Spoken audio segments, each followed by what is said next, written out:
non procès c'est une affaire d'âme égale. Et surtout dans le cadre de procès pénal moderne. Yo dit les partis qui engagent dans un procès, yo doivent trouver sur un même pied d'égalité.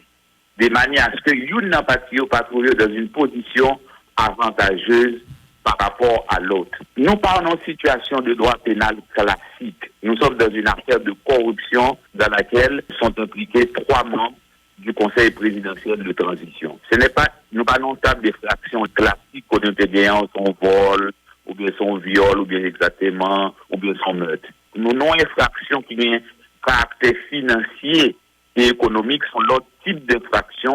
Côté, il y a des gens qui placent au plus haut niveau de l'État, yo intégré la donne. Constitution de 1987 là, il prévoit une situation comme ça. Côté, il y a des membres qui t'a commettre des crimes dans l'exercice de leurs fonctions. Mais ça, c'est pas un crime de fonctionner, parce que ça fait corruption, ou bien allemand des moun l'argent en bas, ta priorité n'importe où, ce n'est pas un acte de fonction, mais c'est un acte personnel. Maintenant, article 186 et suivant de la Constitution, on avait prévu un régime d'exception, c'est-à-dire une procédure de destitution qui sont en peine politique, de manière à ce que les gens qui investissent de cette autorité, pour ne pas le présenter devant les tribunaux de droit commun, donc avec la toute-puissance de l'État. Et ces raisons, ça, c'est justement pour protéger la noblesse. Première raison, c'est d'abord protéger la noblesse et la dignité de l'État. Par exemple, un premier ministre, un président de la République, n'est pas qu'à comparer devant un tribunal de droit commun avec la toute-puissance de l'État. Mais c'est raison, ça, il prévoit une procédure de destitution, c'est-à-dire, il retire les fonctions, on amène, vous avez ça en sorte de désinvestiture qui opérait, l'État n'a pas de fonction en amène, l'État l'a comparé nu comme un verre devant des tribunaux de droit commun. C'est justement ce que nous avons exigé. Ils n'ont pas qu'apparaître devant les enquêteurs de l'ULCC avec la toute-puissance de l'État. Donc, parce qu'ils ont investi encore de fonctions, donc, sous fait, l'enquête sera compromise et biaisée. C'est-à-dire qu'ils doivent dépouiller de l'autorité de l'État, donc pour paraître nu comme un verre devant les enquêteurs de l'ULCC pour être interrogés. C'est la première condition. Deuxième condition, là au président de la République, nous devons avoir les statuts. Les statuts associés à un thème qui est le mandat. Ça veut dire pour qu'un statut président de la République, c'est-à-dire qu'il faut investir des mandats populaires, c'est-à-dire qu'il faut des consécrations populaires. Et ça m'a dit, l'article 134-1 et 2 de la Constitution. C'est-à-dire qu'il faut aller dans l'élection, côté peuple a choisi lui-même comme président de la République, c'est-à-dire qu'il est consacré en tant que tel, c'est-à-dire que vous avez un mandat, pas les statuts du président de la République. Donc, ils n'ont pas de statut de président de la République, ce qui fait que ils n'ont pas d'immunité de juridiction, donc ils n'ont pas protégé par la haute cour de justice. Vous pouvez avoir le titre de président sans avoir le statut de président de la République. Parce que pour un statut président de la République, nous sommes dans une démocratie, cher ami. Haïti, c'est une république démocratique encadrée par les principes de droit. Président de la République, c'est-à-dire que dans l'élection qu'on sortit, côté peuple là lui-même. Les bons pouvoirs, il faut exercer pouvoir dans non, et à ce moment-là, il y a bon droit, donc pour surveiller le respect de la Constitution. Donc c'est ça qu'au président de la République.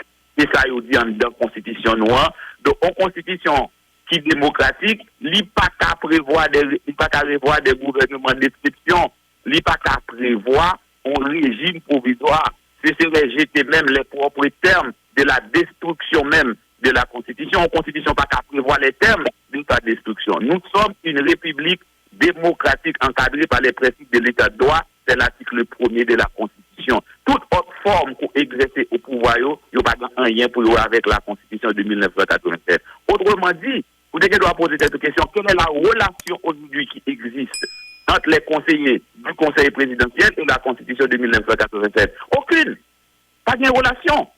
Parce que le président en Haïti font un mandat et puis on va devant l'Assemblée nationale ou prêter serment en tant que tel. Et puis on dit jurer pour faire observer la Constitution de 1987. Donc, conseiller présidentiel, ça n'ont pas rempli formalité constitutionnelle ça, c'est un pouvoir d'exception, ils n'ont pas qu'à réclamer sa constitution 87 là, il dit. Et sous fait ça, où non, on sort de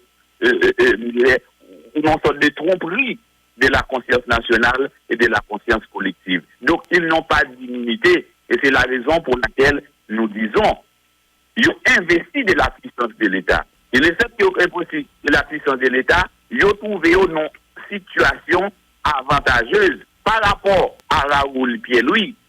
Donc, dans ce sens-là, il faut présenter des missions. Mais en matière de corruption, donc c'est accusé qui pour introduire un doute sur les accusations de manière à éteindre la culpabilité. Troisième bagage pour comprendre.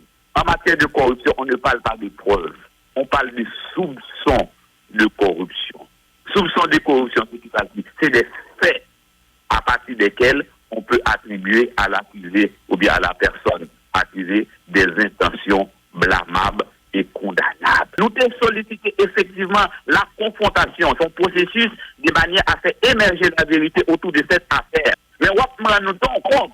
Comment vous avez maintenant tout? Des nègres qui disent 3 présidents de la République et puis ils ont débarqué dans l'UNCC avec sécurité, avec toute la puissance de l'État qui est entouré, et puis le pauvre Raoul Pierre-Louis, et puis il paraît là, et puis il va confronter les 3 conseillers du Conseil présidentiel.